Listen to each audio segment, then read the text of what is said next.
Later we're dealt ace-jack suited in the cutoff. The hijack is my buddy Ping. He raises to 150. He's already having a great session and is up quite a bit with 50,000 in front of him. Our hand is mostly a call with some occasional 3-betting. I call to see a flop in position.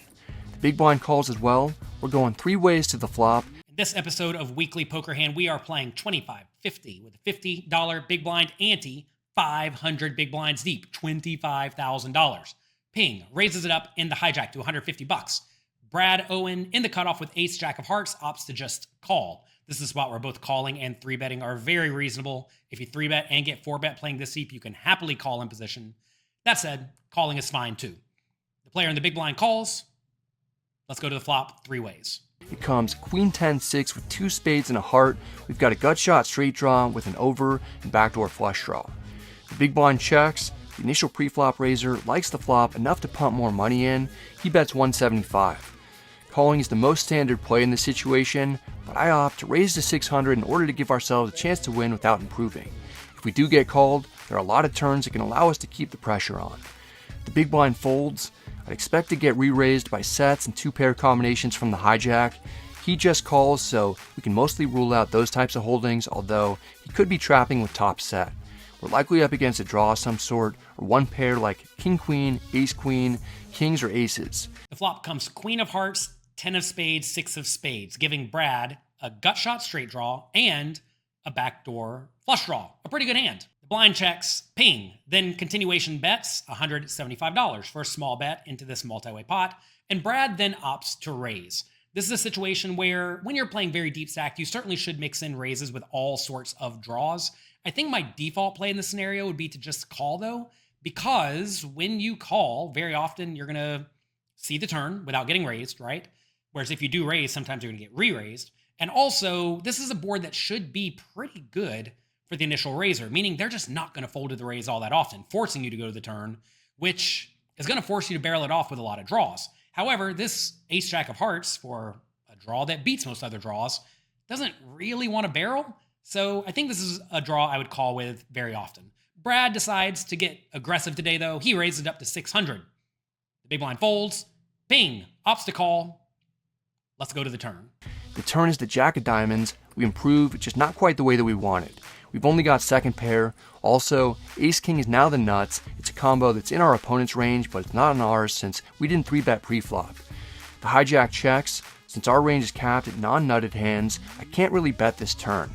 We have some showdown value, even though our pair of jacks probably isn't good. I check back to ensure that we see a river. The turn is the jack of diamonds. Ping checks, and then Brad checks behind. This is an excellent spot to check because if you bet and get called or raise, it is miserably bad. But if you just let it check through, you always get to see the river, so you're never going to get check raised off your hand. And ace-jack is a decently strong marginal made hand at this point. You don't love it, but at the same time, it's not a hand that is so bad at the point you want to bluff with it. You'd much rather bluff in this spot if you had a random king, or perhaps a random 9, or of course, a flush draw. This ace-jack loves to check it back. We now have a medium strength hand. Let's keep the pot medium. Don't bloat it. Let's just get to the river and try to see the showdown. The dealer puts out the jack of clubs, giving us runner-runner trips. We're at least beating all flopped 1-pair hands that I put the opponent on, other than queen-jack. There aren't many combos of that remaining though, since a lot of those cards are accounted for. In any case, the opponent represents something that has us beat with a large overbet of 3,500. It's twice the size of the pot. The river is the jack of clubs, giving Brad trip jiggities.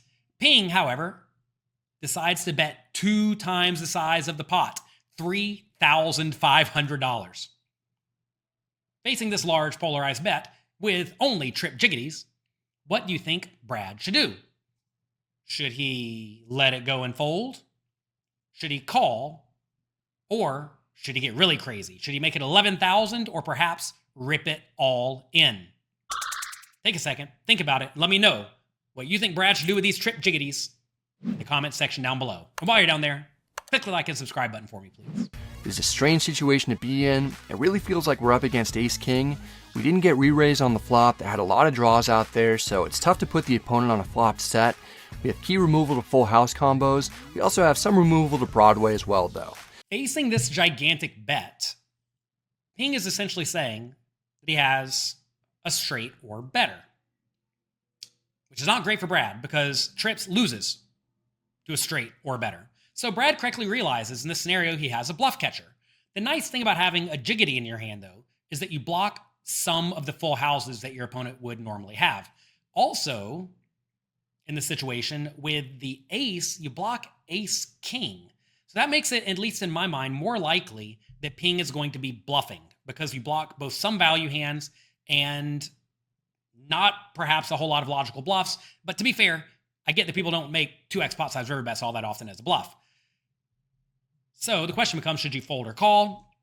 I would just call and be done with the pot. Medium-sized hand, medium-sized pot. Let's see what Brad does, though. I just think that if we call, we're going to be shown a straight a high percentage of the time. Without thinking much, my hand grabs chips, but they aren't calling chips. I put in a huge raise to 11,000 to represent a boat. Brad opts to make it 11,000. He decides that his jiggity is just a blocker to the full house. He thinks his hand does not beat any value bets, and he thinks perhaps his opponent's not over bluffing, so he is going to decide to move his opponent off of a straight or somehow, some way, maybe even a full house. That sounds optimistic to me. Let's see how it goes. As soon as the bet's out there, I'm wondering how it even happened. It's like my hand was operating independently in my brain. I've turned our holding that has plenty of showdown value into a bluff with hopes that I can get my opponent to fold a straight. Generally, you don't want to turn relatively strong hands into a bluff, but this might actually work out better than I originally thought. There's no snap decision from the opponent. I'm beginning to wonder if he has king-jack, and we might extract an extra 8,000 from him. This is sort of a rare instance in which I expect him to fold better hands like a straight because he won't be able to account for some jacks and queens that I'm representing. He might be more willing to call with king-jack, which we beat because he can account for a jack to block full houses, and he'd have removal to a straight also. There's a big river raise that I've made after checking back the turn. I actually did take a somewhat similar line on a paired board for value with Broadway earlier when I checked back turn and raised on the river holding queen-jack of diamonds. My biggest concern in this hand is that the opponent might have just called my raise on the flop with top set, but now that he's taken his time, it doesn't appear to me like he's considering re-raising, so he almost definitely doesn't have queens full.